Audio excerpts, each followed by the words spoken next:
बापूजी ने अपने गुरु साईं लीला शाह जी के साथ जो सुनहरे पल बिताए, उन्हें याद कर बापूजी का दिल गदगद हो उठता है।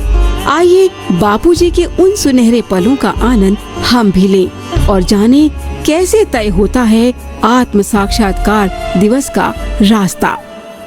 द्वासु पर्णा सयुजा सखाया समान वृक्षे परिषद जाते। दो पक्षी हैं, एक ही वृक्ष पे बैठे हैं, एक ही डाल पे बैठे और एक ही जगह पे बैठे।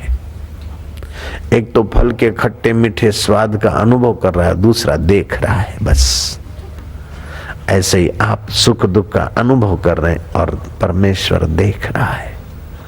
गलती ये करते कि सुखाकार वृत्ति से दुखाकार वृत्ति से जुड़ जाते हैं, अपने को दुखी सुखी मानते हैं और गहराई में देखे कि सुख को दुख को देखने वाला भी तो मैं हूं। मैं सुखी दुख भी हो रहा था और सुख दुख का साक्षी भी मैं हूं। जैसे हिलते हुए पानी में चंद्रमा हिल रहा है और अचल चंद्रमा भी तो वही है। तो जो हिल रहा है दिखता है या परेशान दिख रहा है, या उखलते हुए पानी में बेचारा चंद्रमा उखल रहा है, फिर भी उखलता हुआ दिखता है, उखलता नहीं। कढ़ाई में तप रहा है, जैसे पकोड़े तपेंगे ऐसा चंद्रमा थोड़ी तपेगा, लेकिन तपता हुआ दिखता है। शरीर और अंतःकरण में आया हुआ जो आकाश है, प्रतिबिंब है, शरीर और अंतःकरण को मैं मान ले तो जीव हो गया, लेकिन अपने मूल को मैं माने तो वही ब्रह्म हो गया, वही परमात्मा हो गया, महात्मा हो गया, भगवान हो गए, भगवान बुद्ध हो गए। लड़का तो वही था सिद्धार्थ, वो भगवान बुद्ध हो गए, क्योंकि प्रतिबिंब ने अपने बिंब को जान लिया, जीवात्मा ने अपने परमात्मा स्वभाव को जान लिया। थे तो लीलाराम, लेकिन भगवान लीलाशाह हो गए, साईं लीलाशाह हो गए। तो थे तो वर्धमान, लेकिन भगवान महावीर हो गए, भगवान पतंजलि हो गए। फिर लोग भगवान कहे न कहे इसका कोई महत्व नहीं है। मेरे गुरुदेव कहते कि भगवान की कसम खा के बोलता हूं कि रोज भगवान का दर्शन करते हो,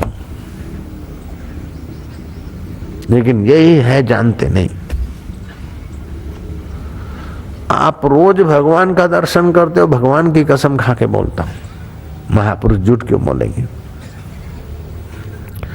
मेरे मन में भी आता था कि बापूजी को भगवान का दर्शन साक्षात्कार हो गया है और उनकी कृपा से मेरे को भी आनंद तो आता है, लेकिन बापूजी को इतने लोग मानते हैं, बापूजी कभी कुछ कह देते तो वो होके रहता है। मेरे को साक्षात्कार, मेरे को भगवान का ज्ञान कैसे, क्या पता, बापूजी तो बोलते तो है। ऐसा मन में थोड़ा खटक खटक आभास ज्ञान में खटक। एक दिन सुबह को सत्संग हो रहा था तो बापूजी ने बोला कि कुछ लोगों के मन में होता है कि जो बापूजी का आत्मा है वही हमारा आत्मा है, तो बापूजी को तो इतने लोग दर्शन करके सुख पाते हैं, आनंद पाते हैं, आनंद आता है। बापूजी को तो इतने लोग मानते जानते हैं और हमारे को तो नहीं। कुछ विचारों को ऐसा मन में होता है। अब वो लोग ध्यान से सुने तो मेरे मन मेरे को मिल गया नोटिस, तो उन लोगों में तो मैं ही था। ये लीलाशाह गीता सिर पे रखता है, मैं बोलता हूं जो लीलाशाह है वही तुम हो भाई। अब तो मान लो, निश्चय पक्का कर लो ना। गीता माथे पे रखता हूं, जो मैं हूं वो तुम हो, जो तुम हो वही मैं हूं। गीता लीलाशाह मत्थे देखना, अब तुम मान लो। संशय टला तो विश्रांति मिली, विश्रांति मिली तो पता चला ये है।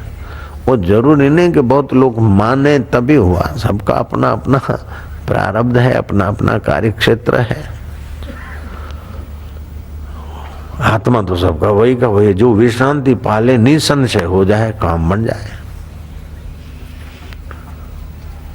संशय सबको खात है, संशय सबका पीर, संशय की जो फाकी करे उसका नाम फकीर।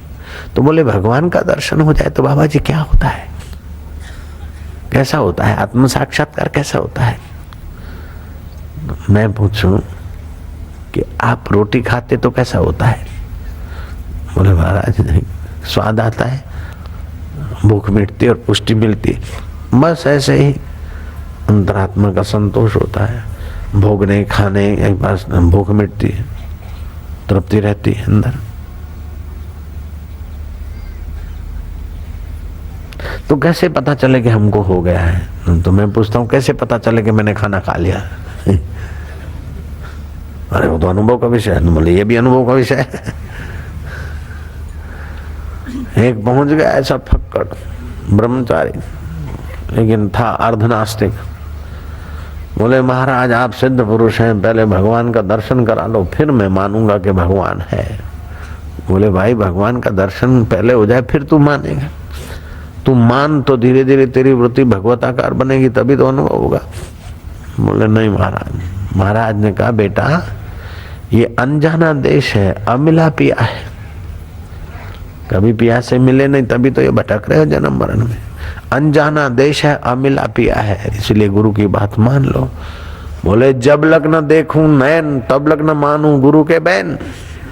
ये तो सीधी बात महाराज, जब तक हम आंखों से देखते नहीं तब तक नहीं मानते।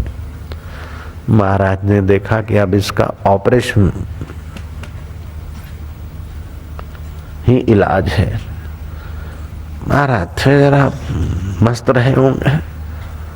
बोले बड़ा आया भगवान का अनुभव करा तो तेरे बाप के नौकर है। साधु संत के पास जाना है तो तत्विधि प्रणिपाते न परिप्रश्न न सेवाया, विधि सहित श्रद्धा भक्ति से सेवा वेवा करो। बोले महाराज सेवा करने से भगवान मिल जाता तो बोलो मैं क्या सेवा करूं? बोले क्या सेवा करा? कम से कम प्रणाम तो करो श्रद्धा से। बोले मैं दंडवत प्रणाम करता हूँ। लंबा पड़ गया। महाराज भी थे बराबर, कस के मार दिया गुस्सा पीठ पे। ये क्या कर दिया महाराज? क्या ये भगवान का दर्शन ऐसे होता है? ये भगवान का दर्शन हो सकता? बोले क्या हुआ? बोले महाराज क्या हुआ? बहुत दुख रहा है। महाराज ने कहा अच्छा देखे कहाँ दुखता है, खमीस हटा देखे। बोले क्या महाराज ये आंखों से दिखेगा? बोले अच्छा ठीक है तो मैं सूंघ के देखूं। बोले सूंघने से नहीं पता चलेगा। बोले चाट के देखूं? बोले चाटने से भी नहीं चला, चख के भी नहीं आएगा। बोले जरा यूं दबोच के देखो। बोले मैं मर गया।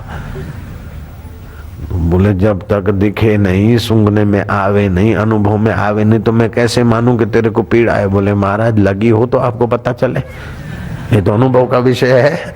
बोले जब एक गुस्से का पीड़ा भी अनुभव का विषय है, यह एक स्वाद भी अनुभव का विषय है, तो परमात्मा स्वाद भी अनुभव का विषय है बेटा। तो उसका अनुभव कैसे हो बाबा? कि बस भगवान की सत्यता तो बुद्धिपूर्वक समझ में आ जाती है, भगवान की चेतनता बुद्धिपूर्वक समझ में आ जाती, भगवान की आनंदता का अनुभव। विषय विकारों की इच्छा होती और इच्छा हटते जो झलक आ रहे तो वो आनंद सुख जो मिल रहा है, ये सुखाभास है। जब सुखाभास है तो सुख भी है, प्रतिबिंब है तो बिंब भी है। आपको प्यास लगती है तो पानी है, पहले पानी होगा तभी प्यास बनी। ऐसे ही अगर सुख स्वरूप परमात्मा नहीं होता तो सुख की इच्छा ही नहीं होती आपको। सब सुख चाहते हैं, साधु असाधु, सेठ नौकर, गरीब, कीड़ी मकोड़ा, चूहा घोड़ा गधा कुत्ता बिल्ला, ऐसा कोई जो चेतन प्राणी हो सुख ना चाहता हो मेरे को लाके दिखाओ। सब सुख चाहते हैं। तो पहले सुख है बाद में सुख की चाह पैदा हुई, पहले पानी है बाद में प्यास आई, पहले अन्न है आहार है बाद में भूख लगी। चाहे वो अन्न किसी रूप में हो आहार, लेकिन था कहीं न कहीं है। ऐसे ही पहले परमात्मा है, परमात्मा सत्य चित्त और आनंद स्वरूप है, इसलिए आपको आनंद की चाह है। परमात्मा मुक्त स्वरूप है, इसलिए आप मुक्ति चाहते, कोई बंधन नहीं चाहता है।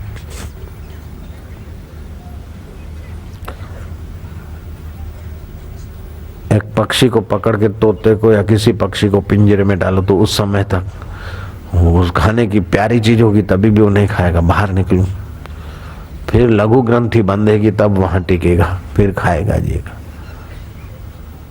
ऐसे लघु ग्रंथि को पूछते हैं तब हम बोलते हम जुड़े रहे बने रहे, जहान में ये मकान बना रहे ये बना रहे, लेकिन वास्तव में मुक्ति चाहते, वास्तव में सच्चा सुख सदा रहने वाला सुख चाहते सब कोई संत महापुरुष हो और वो बोले भाई क्या चाहते हो? महाराज मैं सुखी रहूं बस। अच्छा भगवान करे कि 1 महीने के लिए आप सुखी रहना, फिर मुसीबत। बोले महाराज 1 साल के लिए आप सुखी रहो, गारंटी देता हूँ, फिर मुसीबत सहना। वो भी आपका मन पसंद नहीं करेगा। बोल दे कि जीवन भर आप सुखी रहे, मर जाओ फिर नरक में पड़ना, तो भी आप चाहते नहीं, आप सदा सुख चाहते हैं। तो आपके अंदर सदा सुख है सच्चिदानंद का, इसलिए अंतःकरण में वो मांग आई। उस अंतःकरण को सदा सुख में डुबा दो, या तो अंतःकरण को अपना न मानो, जो सदा सुख है उसको अपना मानो। सदा सुख साक्षी असंग। दुख आए तो दुख के भोक्ता मत बनो, दुख के साक्षी। सुख आए तो सुख के भोक्ता मत बनो, सुख का उपयोग करो। पूज्य बापूजी के जीवन उपदेशों और योग लीलाओं पर आधारित आध्यात्मिक मासिक वीडियो मैगजीन ऋषि दर्शन पाएं अपने एंड्रॉइड फोन पर, जिसमें आप पाएंगे पूज्य बापूजी की ज्ञान भक्ति योग से संपन्न अमृतवाणी, शास्त्रों का गूढ़ रहस्य, व्रत त्योहारों का आध्यात्मिक महत्व, बापूजी के कहीं न प्राप्त होने वाले दुर्लभ सत्संग, संकीर्तन और हर ऋतु में स्वस्थ रहने के उपाय, पूज्य बापूजी के मंगलमय दर्शन व संदेश, आश्रम व समितियों द्वारा चलाए जा रहे सेवा कार्य और कैसे गुरु कृपा से पाते हैं भक्त, सब कुछ। Easy sign up. मोबाइल पर ही हर महीने ऋषि दर्शन को डाउनलोड अथवा प्ले करें। Easy payment and easy membership.